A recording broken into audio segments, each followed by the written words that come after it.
La particularité peut-être de la société réunionnaise, c'est que les systèmes de prise en charge sont complètement multiples. Donc à partir du moment où le patient n'est pas satisfait, si je puis dire, de la réponse qui lui a été donnée, il va y avoir un nombre assez important de recours qui vont se mettre en place. Et la plupart du temps, ça va être des recours qui ne vont pas chercher à traiter la machine elle-même, mais qui vont plus s'intéresser à l'origine de la maladie. Et là, les recours peuvent être vraiment multiples. C'est-à-dire que le malade peut aller s'adresser à un prêtre, par exemple.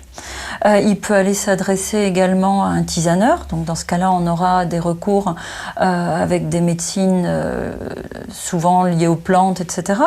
Il peut aller s'adresser aussi à ce qu'on appelle un devineur dans la société réunionnaise, qui est en gros un devin guérisseur. Il peut aller s'adresser à bien d'autres personnes, par exemple à quelqu'un qu'on peut appeler un gratteur de bois dans la société réunionnaise, qui serait plus ou moins assimilable à un sorcier.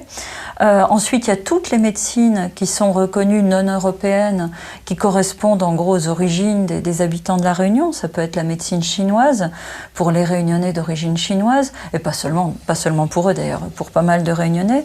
Ça peut être des recours qui vont être associés à la médecine ayurvédique. Enfin, il y a vraiment un nombre de recours extrêmement important.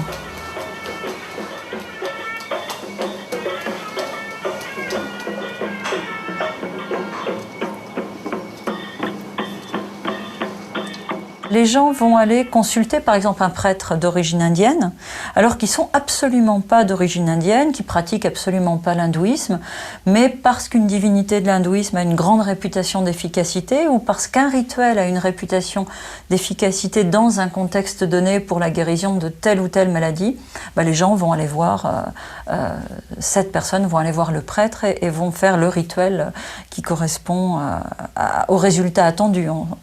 Et en l'occurrence la guérison.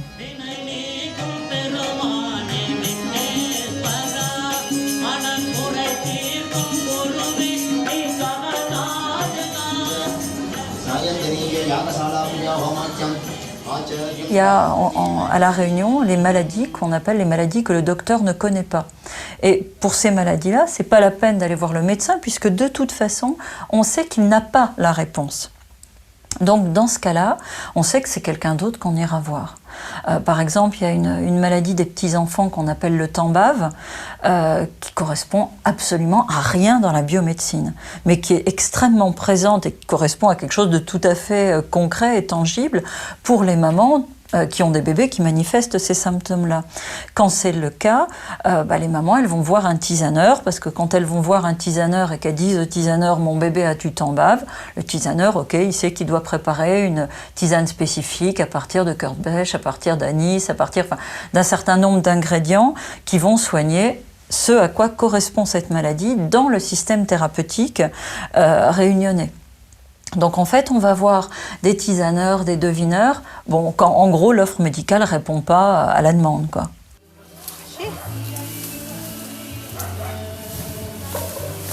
Voilà, des jolis pieds.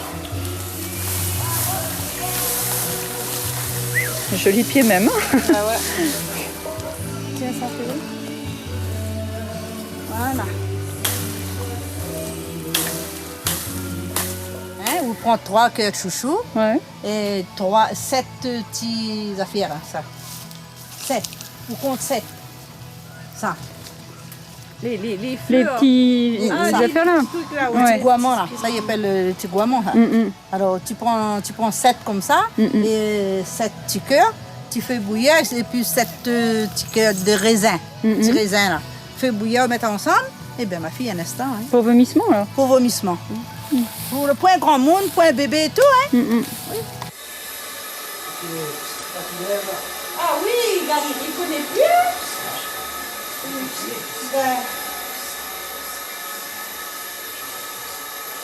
Tu veux une branche de ça aussi? Hein? Non, si tu veux. Tu veux rien? Une petite branche. Voilà. fais bouillir ta tisane. Tu fais bouillir ta tisane. Tu mets ta ton tisane dedans.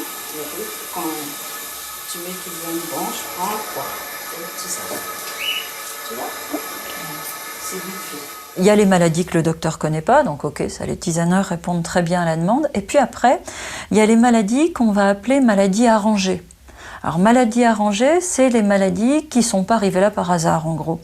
Donc, qui arrivent là parce que quelqu'un a eu la gentillesse de vous les envoyer. Et dans le cas de ces maladies-là, en gros, elles viennent par sorcellerie. Enfin, elles viennent à la suite d'un sort, à la suite de ce genre de choses. On va aller voir une autre catégorie de personnes qu'on appelle des devineurs. Et le devineur, lui, qu'est-ce qu'il va faire? Il va chercher quelle est l'origine de la maladie. L'origine, ça veut dire qui vous l'a envoyé, hein, concrètement. Et comment on peut faire pour la retourner à l'expéditeur, c'est-à-dire pour la faire partir. Donc là, ça, c'est la même chose. Enfin, quelqu'un ne va pas aller voir son médecin en disant « Bonjour docteur, mon voisin m'a envoyé la dernière cochonnerie en date. » Bon, c'est pas pensable. Donc en fait, on se retrouve avec une situation dans laquelle chaque praticien va avoir un domaine d'action qui lui est spécifique et qui en fait va pas forcément concurrencer le domaine d'action de l'autre. Ce qui explique que les gens ont des itinéraires thérapeutiques qui sont des itinéraires complètement pluriels. On peut très bien aller voir dans un itinéraire thérapeutique donné 3, 4, 5, 6, voire 7 personnes. C'est absolument pas incompatible.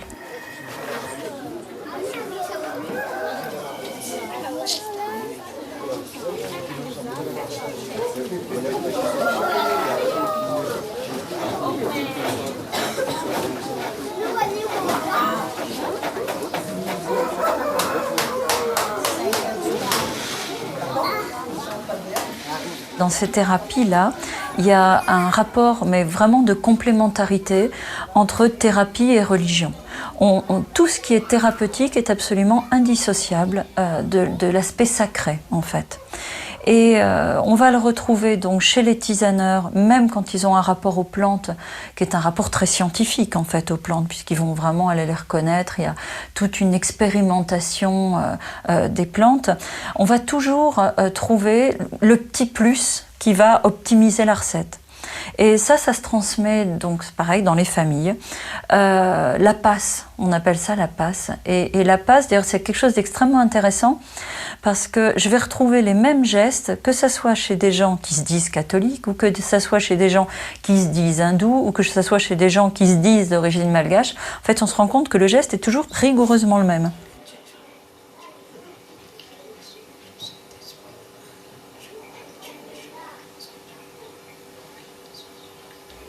C'est pas un signe de croix. En fait, je sais pas ce que c'est.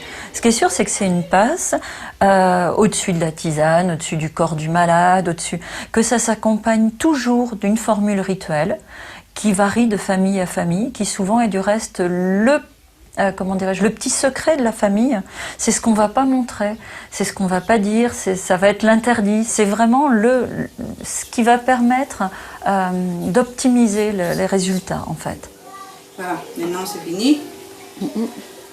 Après, on coude. Ça coude, et après, c'est prêt.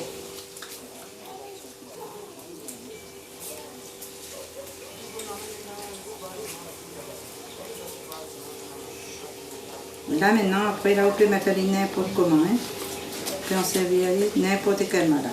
S'il ne dort pas, s'il fait des mauvais rêves, s'il fait des cauchemars, n'importe quoi. Et sous la tête, ou bien d'un oreiller, ou bien dessus la personne même, tu peux mettre dessus.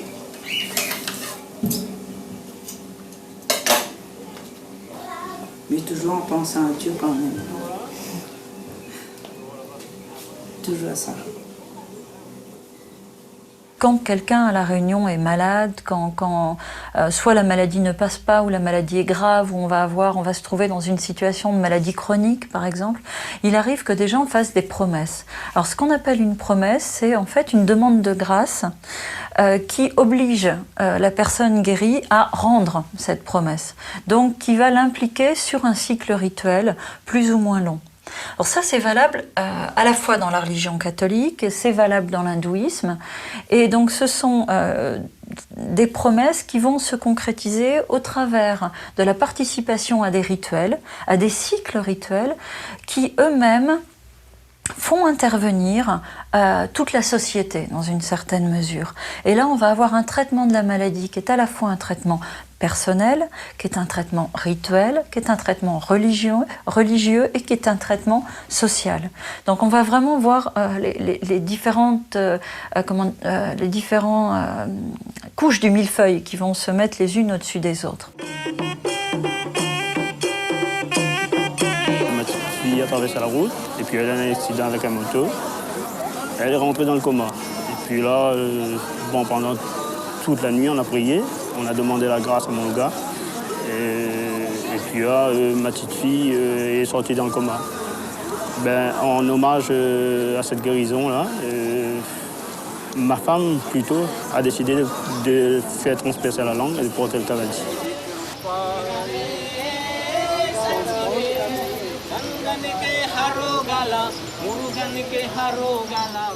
Être guéri pour le groupe, avec le groupe, il est clair que ça a un sens. Et il est clair que ça interroge, je pense, dans une certaine mesure, notre médecine occidentale moderne. C'est-à-dire que dans la biomédecine, on est très fort, si je puis dire, pour guérir la machine. Mais pourquoi est-ce qu'on a des psychiatres ? On a des psychiatres parce qu'à mon avis, la machine, justement, quand on guérit la machine, on ne guérit pas tout.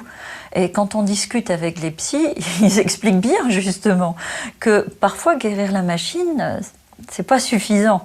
C'est qu'il y a quand même un certain nombre d'autres choses à guérir derrière. Je veux dire que dans une certaine mesure, les tradipraticiens remplissent, si je puis dire, la comparaison n'est peut-être pas tout à fait appropriée, mais remplissent peut-être, dans une certaine mesure, la fonction qu'ont les psychiatres dans notre société occidentale moderne.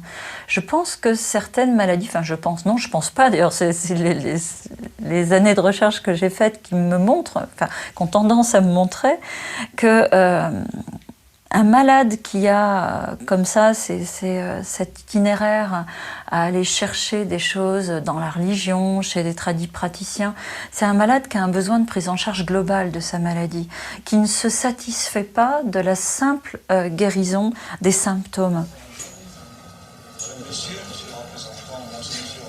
Quand il y a eu cette épidémie de chikungunya, mais c'était absolument invraisemblable. Les appels des gens qui cherchaient du sens à cette épidémie.